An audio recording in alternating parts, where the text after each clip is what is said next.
Hello students, welcome to the channel. हम लोगों ने मौर्योत्तर काल के बारे में स्टडी किया था। मौर्य के बाद जो है कोई हमें एक ऐसा शासन काल नहीं मिलता है कि वो इकट्ठा होकर हम उस चीज के बारे में स्टडी करें। जैसे दो तरीके से मौर्योत्तर काल जो है बट जाता है। एक तरफ से ब्राह्मण साम्राज्य आते हैं, फिर जो है हिंदू, यूनानी, शक, पहलव और कुषाण आते हैं। फिर उसके बाद से 319 तक आते आते अब फिर उसके बाद एक जो है साम्राज्य का गठन होता है जिसे कि गुप्त काल का नाम दिया गया। हालांकि ये मौर्य जितना बड़ा नहीं था, लेकिन इसकी जो ऐतिहासिक देन है हमारी एंशियंट हिस्ट्री में, तो उससे कम भी हम इसको नहीं मानते। तो कई बार जो है क्वेश्चन एक एक नंबर के बन जाते हैं यहाँ से। तो आज का हमारा जो वीडियो है स्पेशली डेडिकेटेड होगा गुप्त काल को। अब इस गुप्त काल को हम दो तीन चीजों में स्टडी करेंगे। दो तीन चीजों का मतलब कि पहले में एक वीडियो में हम ये डिस्कस करेंगे कि हमें गुप्त काल की जो जानकारी है वो कहाँ से मिलती है, किस तरीके से हमें पता चला कि गुप्त काल कैसे स्टार्ट हुआ, कौन से इसमें राजा थे, और फिर उनकी प्रशासनिक व्यवस्था क्या थी, या क्यों ये गुप्त काल इतना महत्वपूर्ण है। आप सबको पता है, अगर आपने प्रीवियस वीडियो देखी होगी तो उसमें हमने ये देखा था कि सबसे पहले जो सोने के सिक्के थे वो हिंदू यवन शासकों ने जो है वो लेके आए थे। फिर उसके बाद अगर शुद्धता की बात करें तो सबसे ज्यादा प्योरिटी जो है वो कुषाण कनिष्क जो था उसके टाइम पे थी। फिर यहाँ पर जो है गुप्त काल इसीलिए महत्वपूर्ण है क्योंकि इन्होंने सबसे ज्यादा सोने के सिक्के चलाए थे। तो इसीलिए इस काल को जो है क्लासिकल एज या जो गोल्डन एज भी कहा जाता है। गुप्त काल को गोल्डन एज भी कहा जाता है। तो गुप्त काल जो बेसिकली इसका टाइम पीरियड है 319 से 540 एडी तक है। करीब 200 साल तक जो है ये गुप्त काल चला था, चौथी से छठी शताब्दी तक। तो हम इसका जो है स्टडी, ये मगध के आसपास का ही एरिया था। फिर उसके बाद जो है इन्होंने अपने राज्य का विस्तार भी किया, तो उसके बारे में हम आगे स्टडी करेंगे। तो ये 200 साल तक जो है इनका गुप्त काल चला था। बेसिकली ये स्टार्ट तो 319 से पहले ही हो गया था, लेकिन अगर इसका जैसे असल में इसका विस्तार देखें या इस राजवंश को फैलाया, वो 319 में चंद्रगुप्त प्रथम ने इसको फैलाया था। तो वो चीजें हम अभी स्टडी करेंगे। तो सबसे पहले क्वेश्चन ये आता है कि हमें गुप्त काल की जानकारी कहाँ से मिलती है, कि हमने जो गुप्त काल के बारे में जो हम पढ़ेंगे, जो हम स्टडी करेंगे, या हमें इम्पोर्टेंट अब जो इन्फॉर्मेशन है वो कहाँ से मिलती है। आप सभी जानते हैं कि अभिलेख लिखवाने का काम जो है वो फर्स्ट टाइम अशोक ने स्टार्ट किया था। तो सबसे पहली तो कुछ जानकारी हमें अभिलेखों से मिलती है कि क्योंकि राजा या उसके जो दरबारी कवि होते थे वो उनकी प्रशंसा में या वो जो काम करते थे उनके बारे में कुछ ना कुछ लिखते थे। जैसी उस टाइम पे लैंग्वेज थी, संस्कृत हो या जैसे अशोक के ब्राह्मी में थे, खरोष्टी में थे, या जो है अरमाइक और ग्रीक में थे। तो इस तरीके से दूसरा फिर जो है वहां पे अगर कोई दरबारी कवि है, उसने क्या क्या कृति या क्या क्या रचनाएं लिखी, तो उनसे। तो आज हम अभी स्टडी करेंगे सबसे पहले कि गुप्त काल की जानकारी हमें कहाँ से मिलती है। सबसे पहला तो अभी आपको बताया कि गुप्त काल को जो है गोल्डन एज बोला गया है या क्लासिकल एज बोला गया है, क्योंकि इस टाइम में जो है स्वर्ण के सिक्के, सोने के सिक्के काफी ज्यादा चलाए गए थे।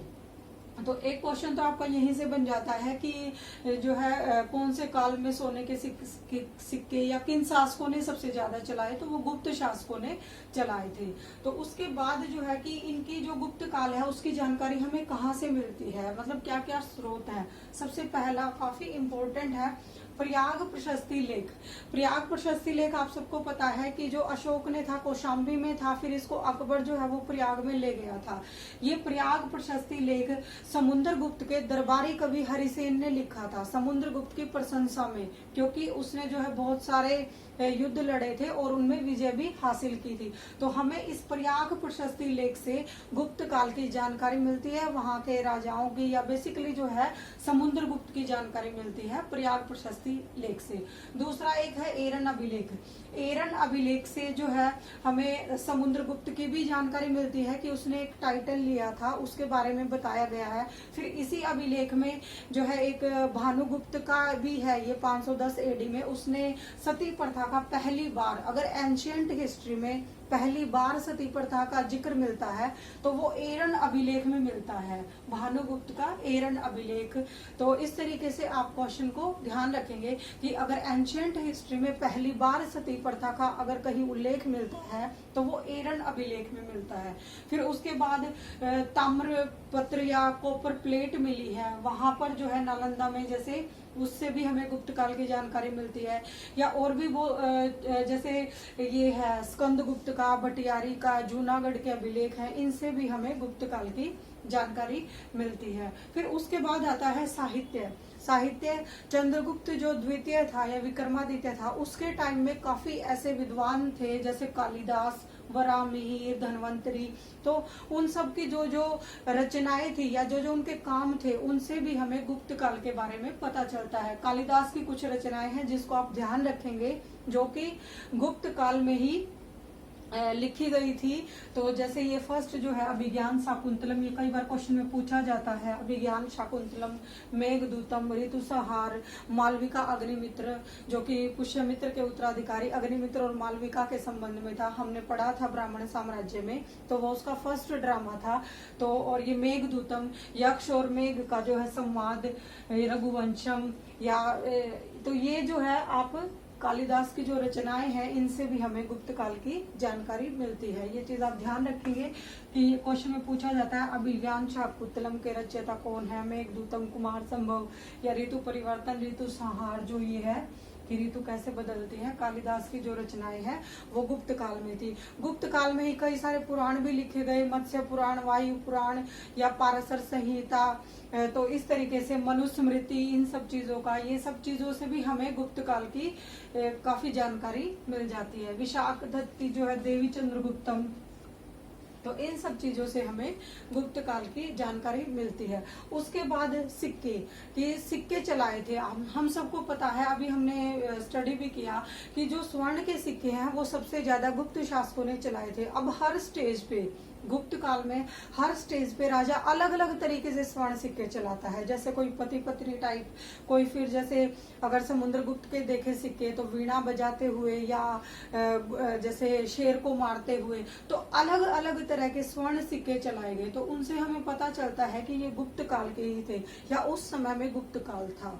तो या फिर जैसे चीनी यात्री फाहियान आया था विक्रमादित्य के टाइम में, चंद्रगुप्त द्वितीय के टाइम में, तो उसने भी अपने पुस्तक में जो है वो गुप्त काल का विवरण किया है। तो इस तरीके से हमें गुप्त काल की जानकारी मिलती है, सबसे पहले अभिलेखों से, फिर उसके बाद जो साहित्यिक स्रोत है उनसे, फिर जो उनकी मुद्रा थी, जो उन्होंने सिक्के चलाए, या फिर जो है जो आउटसाइडर थे, जो कोई भी यात्री आया था, तो उनके द्वारा भी हमें गुप्त काल की जानकारी मिलती है। अब गुप्त काल पे आते हैं कि वहां पे कौन कौन से राजाओं ने शासन किया था। सबसे पहले श्रीगुप्त जो है वो इसका संस्थापक था। अगर संस्थापक की बात करें तो श्रीगुप्त ने जो है गुप्त काल की शुरुआत की थी, संस्थापक था, और इसने महाराज का टाइटल लिया था। ये चीज आप ध्यान रखेंगे, महाराज का टाइटल लिया था।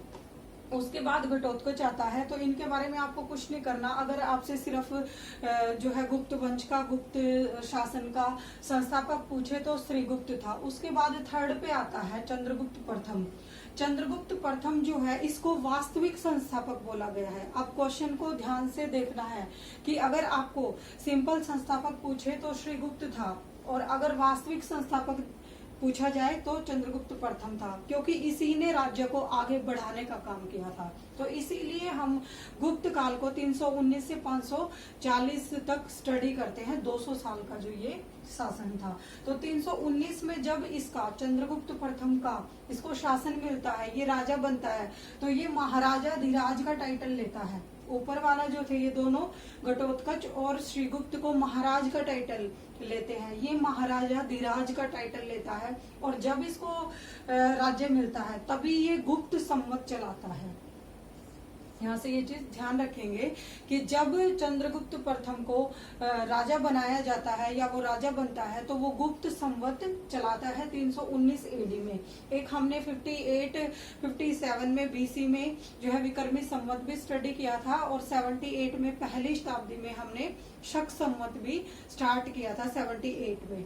तो ये चीज आप ध्यान रखेंगे, इन संवत का जो टाइम पीरियड है वो चीज। तो 319 एडी में गुप्त संवत चलाया। अब इसने चंद्रगुप्त प्रथम ने क्या किया था, अपने राज्य का विस्तार मैट्रिमोनियल अलायंस से किया, वैवाहिक संबंध बनाए। तो उसी की एक दिशा में इसने लिच्छवी की राजकुमारी जो है कुमार देवी, उससे विवाह किया। इस नाम को आप ध्यान रखेंगे, कुमार देवी। जो लिच्छवी की राजकुमारी थी कुमार देवी, उससे चंद्रगुप्त प्रथम ने विवाह किया था। और इसी के साथ इसने जो है चंद्रगुप्त कुमार देवी के स्वर्ण सिक्के चलाए, मतलब पति पत्नी टाइप, मतलब हस्बैंड वाइफ जो है सिक्कों पे अंकित होते थे, तो उनको जो है इसने पति पत्नी टाइप या चंद्रगुप्त कुमार देवी टाइप के जो है सिक्के वो चलाए चंद्रगुप्त प्रथम ने। तो ये चीज आप ध्यान रखेंगे, यहाँ से पति पत्नी टाइप जो सिक्के थे वो किसने चलाए, चंद्रगुप्त प्रथम ने। स्वर्ण सिक्कों को यहाँ पर दिनार बोला गया। तो यहाँ से ये चीज तो आपको ध्यान रखनी ही है कि गुप्त काल में सबसे ज्यादा सोने के सिक्के चलाए गए थे।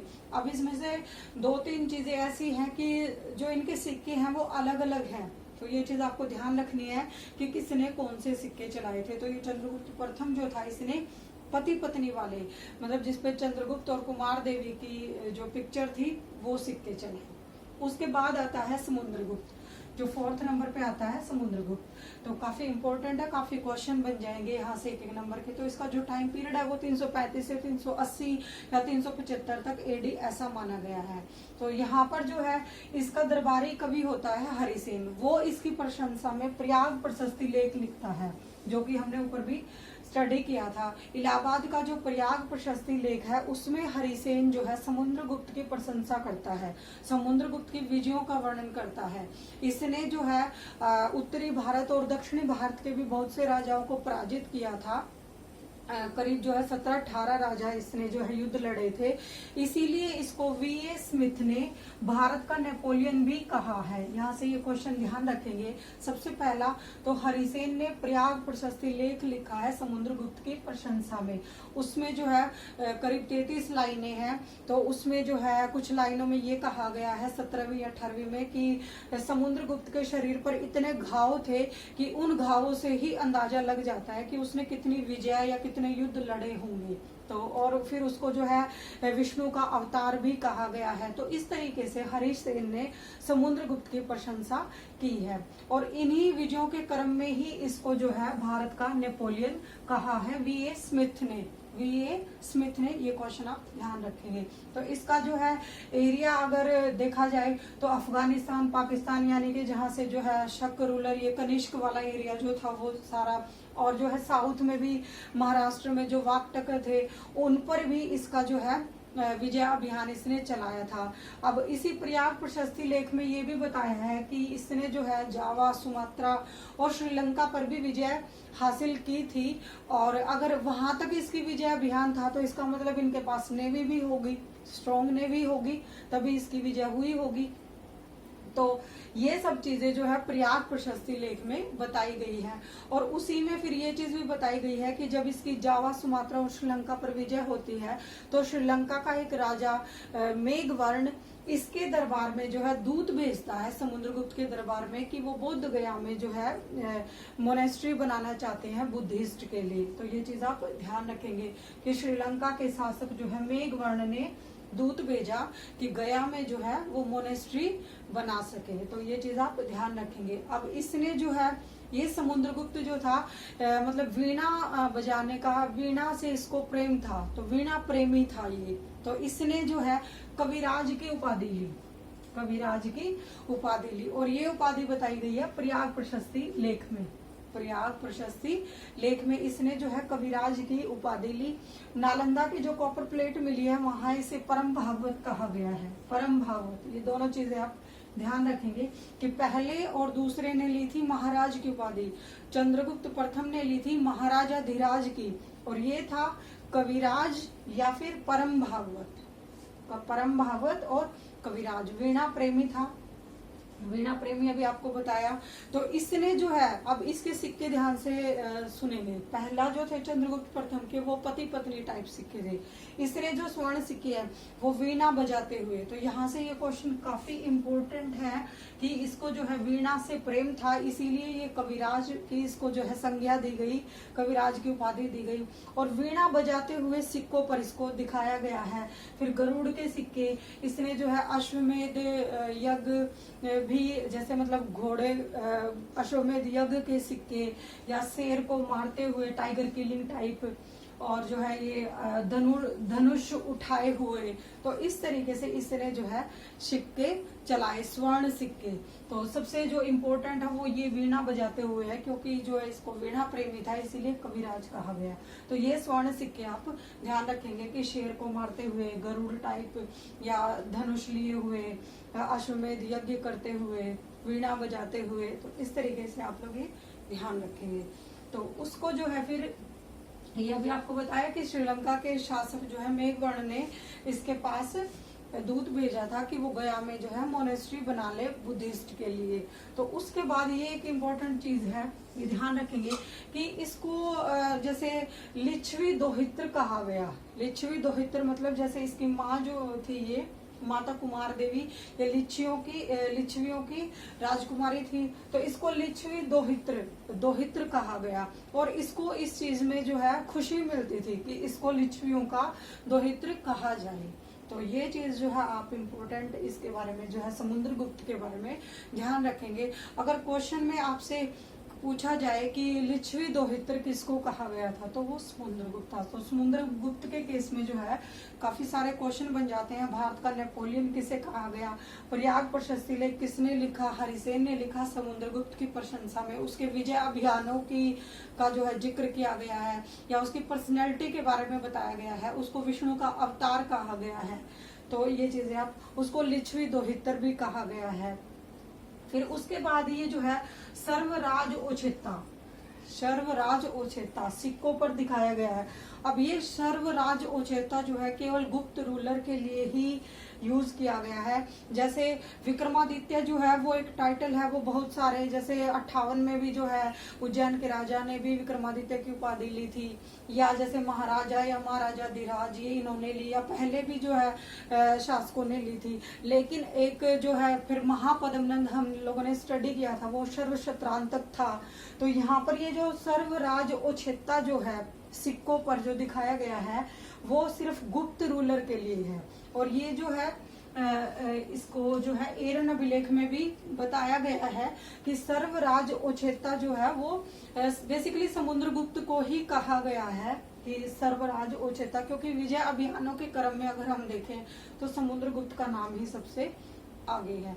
तो सर्वराज ओछेता, लिच्छवी दोहित्र, या फिर जिसने सिक्के चलाए वीणा बजाते हुए कविराज, जिसने गरुड़ के सिक्के चलाए, धनुर्धारी शेर मारते हुए, अश्वमेध यज्ञ करते हुए, या फिर इसको जो है परम भागवत नालंदा के ताम्रपत्र में कहा गया है, कविराज की जो है प्रयाग प्रशस्ति में। तो ये सारे क्वेश्चन आप लोग ध्यान रखेंगे, क्योंकि क्वेश्चन यहीं से बनते हैं। जैसे इस तरीके से भारत का नेपोलियन, तो समुद्रगुप्त के बारे में इतना जो है आपको करना पड़ेगा। फिर उसके बाद क्या होता है, समुद्रगुप्त का जो है एक बेटा आता है रामगुप्त। ये यहाँ पे छोटी सी स्टोरी है। रामगुप्त आता है 380 में। अब इसने जो है ये पावरफुल नहीं था, इसी टाइम में जो है शक वो हमला कर देते हैं।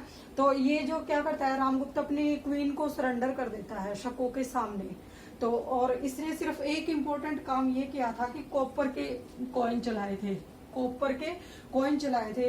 यहाँ तक सिर्फ जैसे 4 हम लोगों ने स्टडी किए, श्रीगुप्त, घटोत्कच, चंद्रगुप्त प्रथम और समुद्रगुप्त। अब जो ये रामगुप्त आता है इसने कॉपर के कॉइन चलाए थे। अब कॉपर के कॉइन का मतलब कि आप ये लगा लीजिए कि धीरे धीरे क्वालिटी लो होती जा रही है। इसका मतलब अब आगे आगे जो है थोड़ा सा डिक्लाइन करेगा। तो इस तरीके से। तो ये रामगुप्त जो है इसने कॉपर के कॉइन चलाए थे। यहाँ से सिर्फ एक ही इम्पोर्टेंट क्वेश्चन बनता है कि अगर गुप्त काल में आपसे ये पूछा जाए कि सबसे पहले कॉपर के कॉइन किसने चलाए, तो रामगुप्त ने चलाए थे। यहाँ से ये क्वेश्चन बनेगा। अब इसने क्या किया था कि इसने अपनी क्वीन दुर्वा देवी नाम था उसको शकों के सामने जो है सरेंडर कर दिया था। फिर अब इसी का ये ब्रदर चंद्रगुप्त भाई जो है चंद्रगुप्त द्वितीय या विक्रमादित्य, चंद्रगुप्त द्वितीय या विक्रमादित्य, ये जो है इसको गुस्सा आ जाता है इस चीज से, तो ये शकों के खिलाफ जो है फिर शकों पर हमला कर देता है और वहां से उनको हराकर उस दुर्वा देवी को ले आता है, मतलब अपने जो है ये रामगुप्त की वाइफ को। अब उसको इतना गुस्सा आता है कि वो इसको भी मार देता है रामगुप्त को, और जो इसकी विडो होती है दुर्वा देवी उससे जो है शादी कर लेता है। तो यहाँ पर एक ये छोटी सी स्टोरी है, इसलिए रामगुप्त का जो है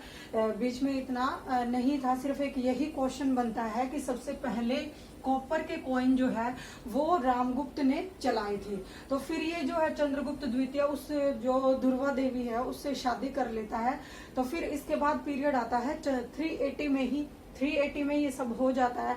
तो 380 से 414 मतलब 414 तक जो है चंद्रगुप्त सेकंड विक्रमादित्य का टाइम होता है। अब इसके टाइम में जो है काफी इम्पोर्टेंट चीजें होती हैं। तो इसने जो है जब शकों पर अपनी विजय अभियान चलाया तब इसने चांदी के सिक्के चलाए थे पहली बार अगर कॉपर के पूछे तो रामगुप्त ने चलाए थे, और शकों पर विजय के उपलक्ष्य में इसने जो है चांदी के सिक्के चलाए थे। तो यहाँ से ये इम्पोर्टेंट क्वेश्चन बन जाता है। और फिर विक्रमादित्य की उपाधि भी ली थी।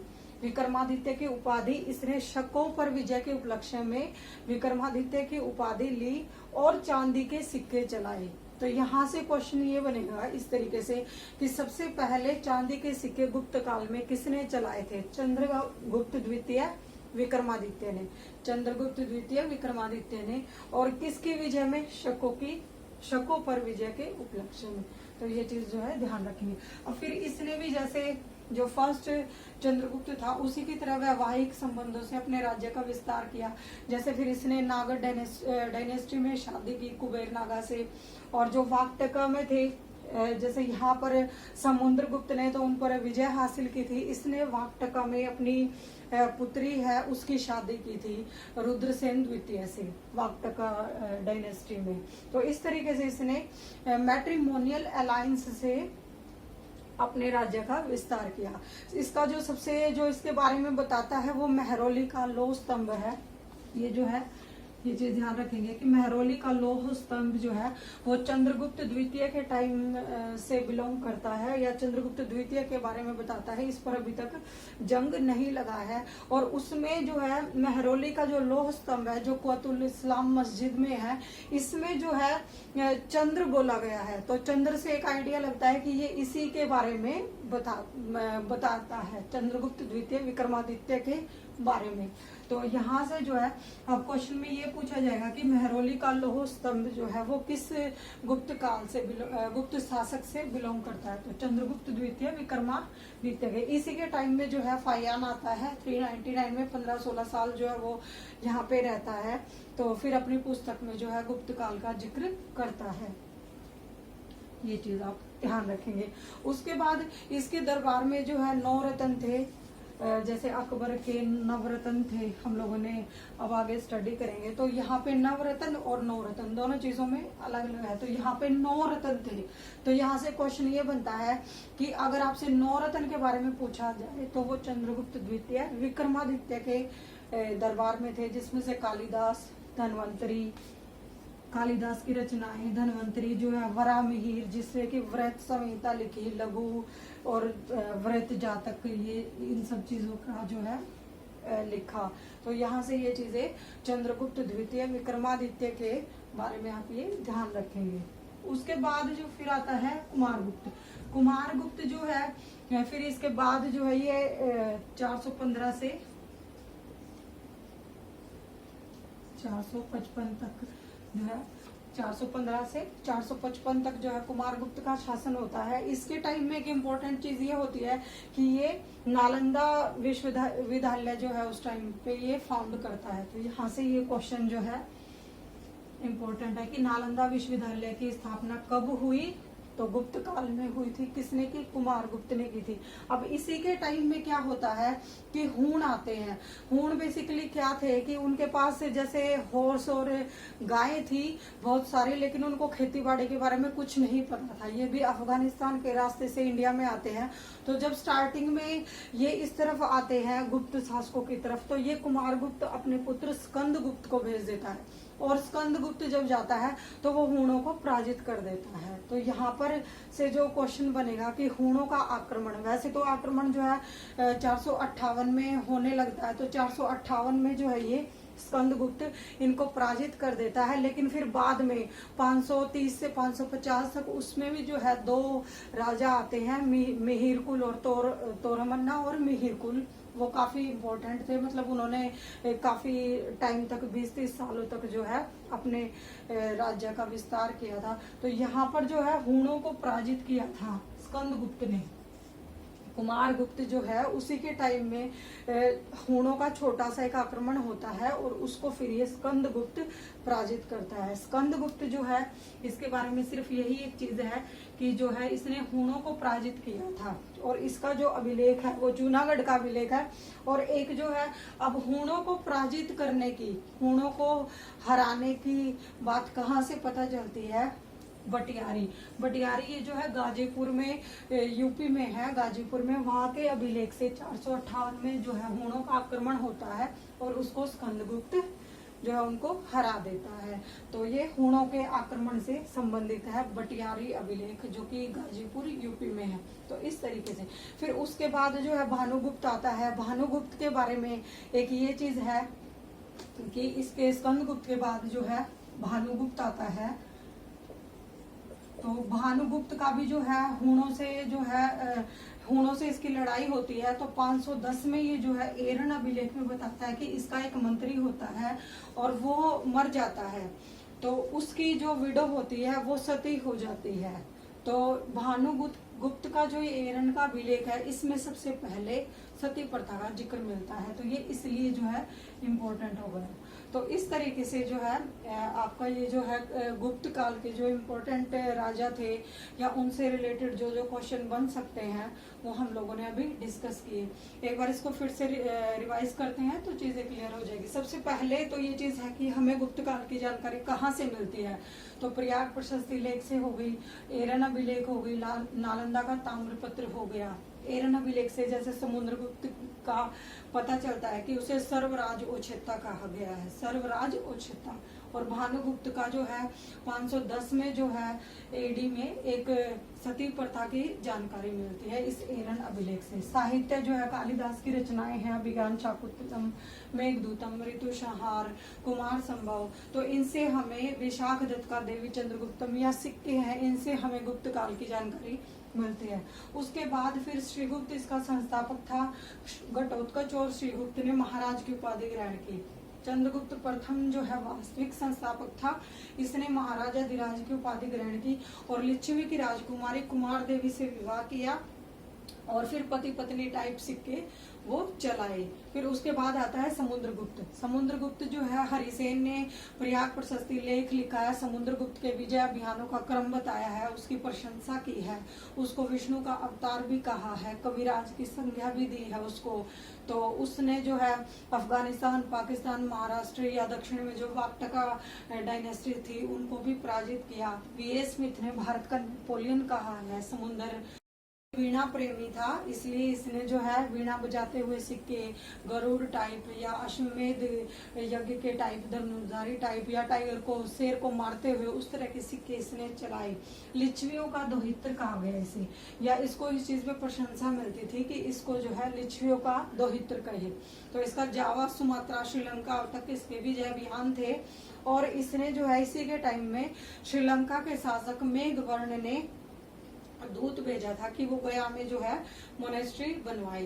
चंद्रगुप्त द्वितीय विक्रमादित्य अब सब इसके बीच में जो ये रामगुप्त आता है, ये कॉपर कॉइन चलाता है, और ये इसकी फिर चंद्रगुप्त द्वितीय विक्रमादित्य जो है वो शकों को पराजित करने के उपलक्ष्य में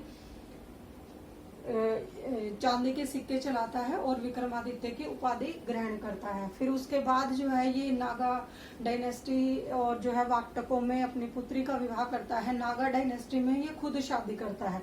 तो फिर इस तरीके से जो है ये राज्य विस्तार करता है। मेहरौली का लौह स्तंभ जो है वो चंद्रगुप्त विक्रमादित्य से संबंधित है। और फिर जो है नवरत्न थे इसके टाइम में दरबार में, कालिदास, धन्वंतरी। फिर कुमारगुप्त आता है, नालंदा विश्वविद्यालय की स्थापना होती है और हूणों को पराजित करते हैं, ये स्कंदगुप्त करता है। स्कंदगुप्त जो है 458 में हूणों को जो पराजित करने का की जानकारी है वो भटियारी अभिलेख से मिलती है। भटियारी अभिलेख से, जो कि यूपी में है, तो यूपी के गाजीपुर में। फिर उसके बाद जो है भानुगुप्त आता है, उसका जो अभी आपको बताया कि यहाँ से जो है सती प्रथा का जिक्र मिलता है। तो इस तरीके से, और चंद्रगुप्त द्वितीय के टाइम में ही फाहियान भारत आता है। तो ये जो है गुप्त काल के इम्पोर्टेंट जो राजाओं से क्वेश्चन बनते हैं वो हम लोगों ने अभी डिस्कस किए। इससे किसी नेक्स्ट वीडियो में हम उनके प्रशासनिक व्यवस्था के बारे में डिस्कस करेंगे कि क्या कुछ उनके जो है राजकाज करने का तरीका था, क्या उनकी स्थिति थी, कैसे उनकी आर्थिक स्थिति को गोल्डन एज कहा गया, क्यों कहा गया, वो ठीक है या नहीं है। तो वो सब चीज़ें हम किसी नेक्स्ट वीडियो में डिस्कस करेंगे। Thank you guys.